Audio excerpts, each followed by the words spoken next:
Hello, everyone. This is Rick Santos.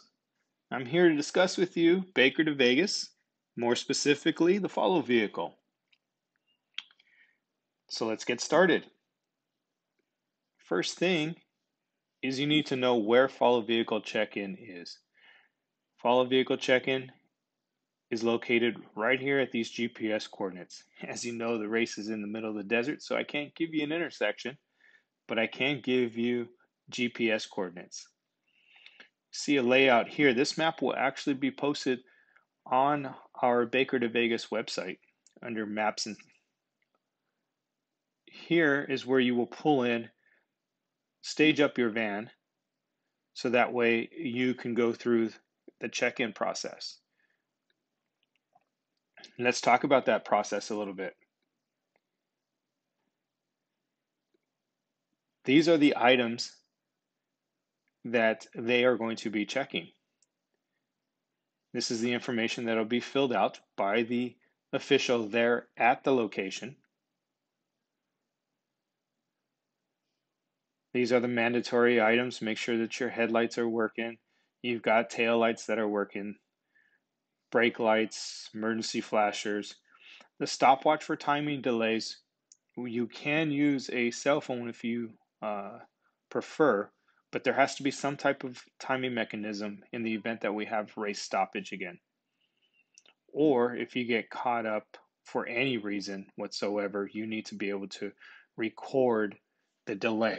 So you would start your stopwatch the minute the delay started, and you would stop it the minute it is over and record that time on the official run plan that should be in the follow vehicle.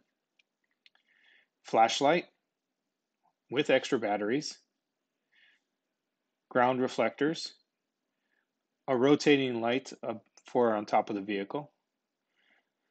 I'm not worried about the snow chains, so we won't worry about that. The FRS radio, spare batteries. If you have an earpiece, great. If not, that's not a problem. Your caution runner ahead sign. This is very important. Make sure that you have it. Some type of first aid kit. And water. Cases of water is probably the easiest. You don't need the jugs of water, but the cases are probably what's easiest. And if you're asking for recommendation, I always recommend the smaller bottles of water for the runners. Of course, as the follow vehicle crew, you would probably want the bigger bottles, but the smaller bottles tend to work better for the runners.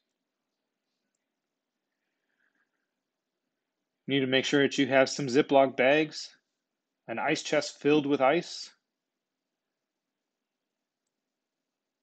and all your vehicle markings are properly in place. These are some recommendations here. Clipboard and pencils, some trash bags, some marking items for the windows just in case. Snacks, very important, not necessarily the binos. Toilet paper, as the night goes on and you have to use the restroom and you go into one of the porta-johns, I cannot guarantee that there's going to be toilet paper. We do our best to make sure that we get enough. However, there are times when there is none in there. So I highly suggest that you have some toilet paper in there. And then, of course, some hand sanitizer, some type of cleaner, some paper towels maybe to clean up any messes.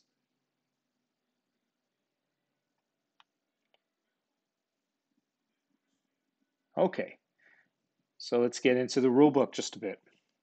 You can find the rule book on the main site, bakervegas.net, on the home page, off to the right-hand side here.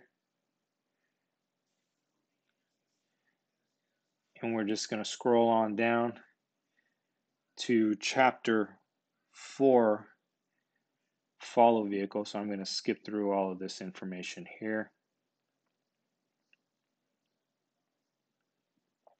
And we'll go over the Follow Vehicle rules.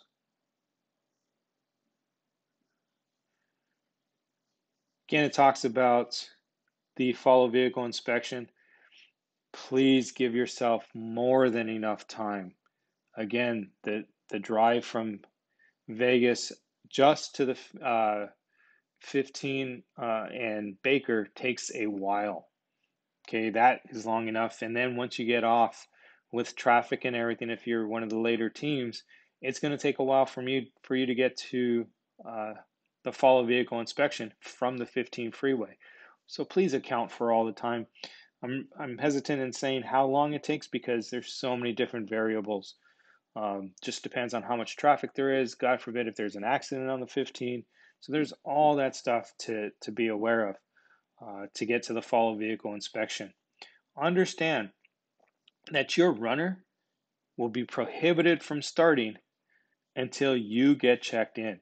So if you're running late, and I've had this happen to my team, if you're running late and they've already started to stage and you're just rolling up and the start gun goes off for that flight, your runner will stand there until you are cleared. And then, and only then, will they be able to start running. So please remember that. Uh, I know everyone has put in a tremendous amount of time and effort into this. Uh, don't let uh, you not being there in time get in the way of your runner having a good run. The run signs, caution runner ahead. Hopefully you've already received that. If not, good luck. You can try and get a hold of Smitty's and see if they have any extras. Team numbers talks about there, reflective, fixed to the rear right corner of the vehicle, middle of the right passenger side as well. Make sure you have those. The amber rotating light, make sure that it can be seen 360 degrees. All right, so if you're going to have something on top of your vehicle, just make sure that whatever that is, it's not prohibiting this light to be seen. FRS radios, you must have one in the follow vehicle. You will not be allowed to start if you don't. Again, Jeff Lee has sent out the frequencies for the race. That is the frequency that FRS is going to be on. And make sure that you're monitoring the radio. I know sitting in that follow vehicle can get a little boring, but so don't have your vehicle radio on so loud that you cannot hear your FRS radio. And please monitor the radio traffic in the event that somebody is trying to get a hold of you for various reasons. If you do not respond, as you see here, it's a penalty. So please make sure that you've got that radio on and you can hear it. Again, that's why we recommend the earpiece. Sound systems talks about when to turn them on, when you can turn them off, or when you have to turn them off and when you can turn them back on. At stage 18, they go off completely as you're approaching stage 18. Early warning, that's when they will go off and they will stay off from that point forward. Runners, make sure let your runners know if they try and throw some ear pods inside their ears at stage 18, 19, or 20, please let them know that they cannot. That is a no-go, and you will be penalized. Follow vehicles following a runner. Again, just follow at a safe distance. This is where I'm going to talk a little bit about everyone's role. The driver, just make sure that you're staying a safe distance away, but also that you're monitoring traffic behind you for not only other follow vehicles, but for runners, because you do not want to impede their ability to run by you if that does happen. As a navigator, as a passenger officer, or pardon me, the passenger person in the vehicle, your job is watch out for your runner. Keep an eye on them. If you start to see their legs get a little jello-y or they're struggling, make sure that you're monitoring them. It's better to be too early than too late as far as taking somebody off the course. Too late is them face down in the pavement. Too early, you might save that. So just know your personnel, know what their ability levels are, continue to monitor them, talk to them. I know they don't want to be talked to for the most part, but if you see that they're starting to struggle, Ask them a few questions, see if you can get some kind of comprehension level, if they can process information, so that way you can make the decision as to when you want to pull them out if you have to. It's recommended to have an additional person in the vehicle if you can. This will assist in the event that somebody goes down. Also, that might end up being your alternate runner. So just be advised. It's not mandatory. It's just recommended. So just understand that. As you read through here, when practice, the vehicle shall straddle pavement edge, allow other vehicles to pass. There are exceptions, and you can read through those. Just be cognizant of everything. I don't want you out in traffic. Stay as far to the right as you can. Just make sure that you're not impeding the traffic of runners either. If you have to move out of the way, as it discusses here, runners overtaking a follow vehicle, it describes what to do to pull to the lefts, so that way your runner can get by and then immediately fall back behind the runners as the passing team's follow vehicle passes in front of you, which would mean that you have to slow down and allow that to occur. That information can be transmitted using the FRS radios. Again, just make sure that you're monitoring so that way you can allow the passing to occur. This is especially critical at night. It's not always easy to see. That's why we have those flashing vests. So please keep your eyes open as the passenger. Make sure that you're looking on your side mirrors behind you, so that way you can identify any runners as well as the driver. One other thing that I wanted to mention in regards to your follow vehicle, if you happen to have a passenger, or not a passenger van, but a minivan of sorts, or with a side door, please feel free to leave that open. Most teams will. Just makes it easier to hand out things if you've got somebody in the back. Your alternate runner or that extra person can assist with handing out water, or if you guys have sponges or anything of that nature.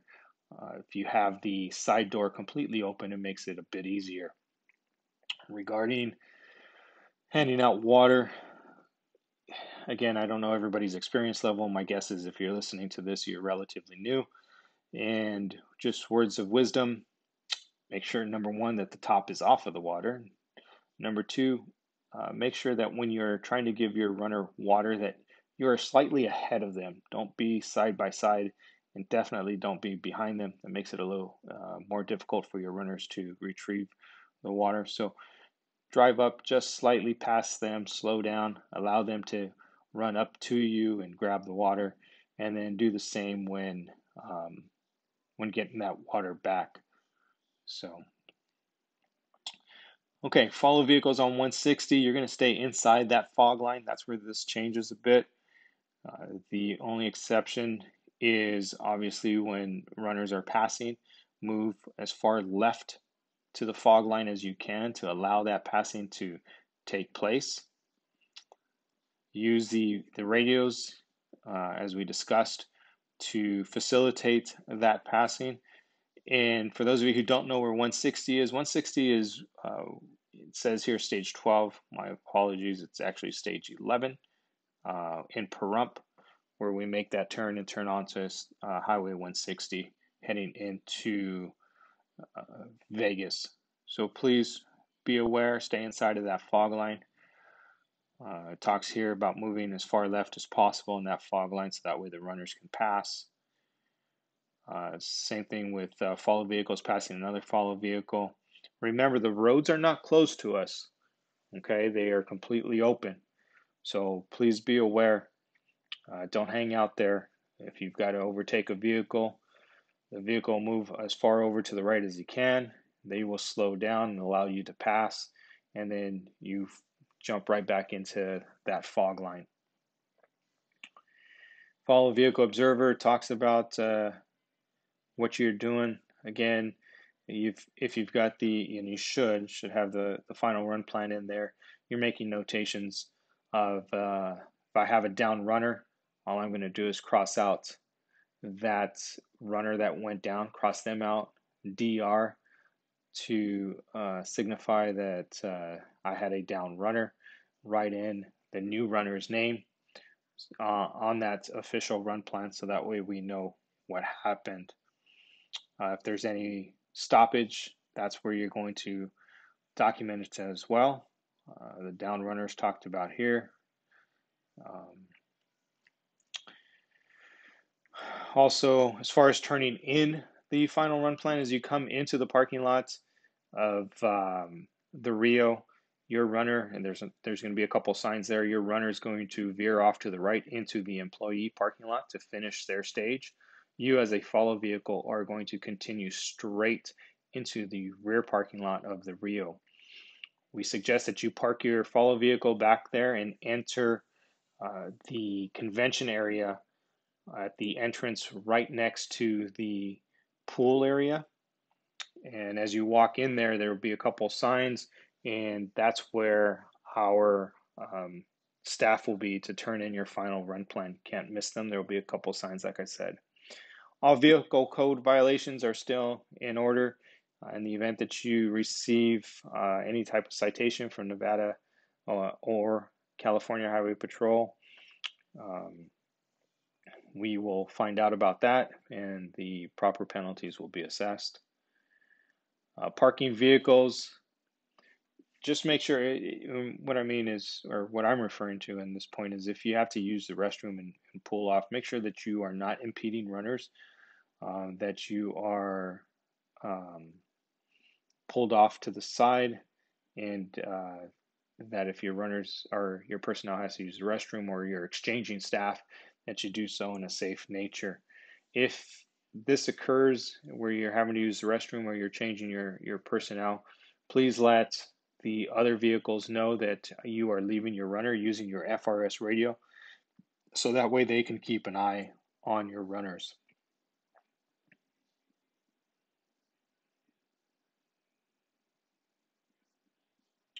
Talks about a no parking zone from staging area to the start line.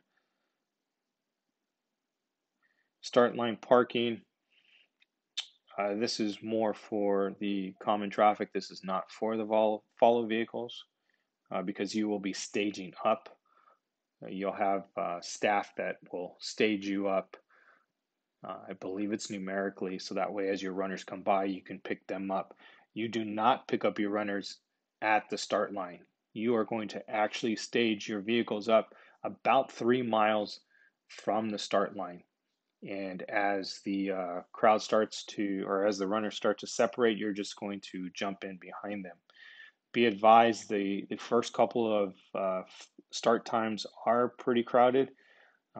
So do your best to jockey for position. And once you've in that position, go ahead and make sure that you're following properly. Don't be afraid to assist with other teams. If for whatever reason they are not around, please look after their runner, offer them water, and whatever else they may need. Here it talks about unauthorized vehicles, no diesel vehicles on the race course. As a runner, last thing you want is a whole bunch of diesel fuel out there and you sucking it in. You don't want gas either, but of the two, diesel is not allowed. Talks about overall length, width, and height. Motorhome parking, which does not apply to follow vehicles. And then stage 16, that has specifically to do with the teams. That's all I've got for you regarding the follow vehicles. If you have any questions, please feel free to reach out to me. Your team captains have my information. I will actually give that information. I'll give you my email address right now, and that is B as in boy, the numeral 2, V as in Victor, coordinator at laprac.com. That's Laprac, L as in Lincoln, A as in Adam, P as in Paul, R as in Robert, A as in Adam, A as in Adam, C as in Charles.com. All right, folks, thank you very much. Hopefully you found this video informative. Again, any questions, just let me know. Thank you.